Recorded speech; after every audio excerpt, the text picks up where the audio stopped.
পৃথিবীতে সবচেয়ে অসাধারণ মেয়ে হচ্ছে সেই মেয়ে যাকে আপনি টাকা দিয়ে হ্যাপি করতে পারবেন না, যাকে আপনি আপনার হাই প্রোফাইল পার্সোনালিটি দিয়ে আপনি তাকে ইমপ্রেস করতে পারবেন না, যাকে আপনি আপনার গাড়ি বাড়ি job business duplex triplex flat এগুলো কিছু দিয়ে তাকে আপনি ইমপ্রেস করতে পারবেন না। বরং সবচেয়ে অসাধারণ মেয়ে যে হয় সে কখনো পুরুষের থেকে টাকা পয়সা বাড়ি গাড়ি এক্সপেক্ট করে না। সে চায় অনেস্টি, লয়্যালটি, রেসপেক্ট, ভালোবাসা, এবং সে চায় যে আমার হাজবেন্ড আমার লাইফ পার্টনার আজীবন আমাকে সম্মান করবে, আমার হাত শক্ত করে ধরে রাখবে, আমার সঙ্গে আজীবন লয়াল থাকবে এবং আমাকে রেসপেক্ট করবে।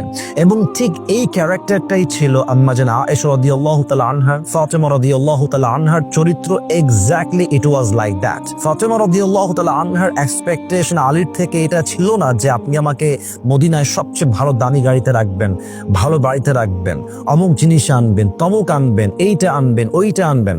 তার চাহিদা, তার ক্যারেক্টার, তার পার্সোনালিটি এমন ছিল না। তার ফাতেমার একটাই আশা ছিল যে আমার স্বামী আমার সঙ্গে অনেস্ট থাকবে, লয়াল থাকবে, রেসপেক্ট দিবে, সম্মান দিবে, দিনের পথে চলতে আমাকে সহযোগিতা হাত বাড়িয়ে দিবে।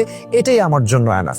অতএব আজকালকার যুগের মেয়েরা কিন্তু বেশিরভাগ টাকা এক্সপেক্ট করে, গাড়ি বাড়ি এক্সপেক্ট করে। তারা ভাবে হাজবেন্ডের কাছে টাকা থাকবে, বাড়ি থাকবে, গাড়ি থাকবে, and this is the happiness.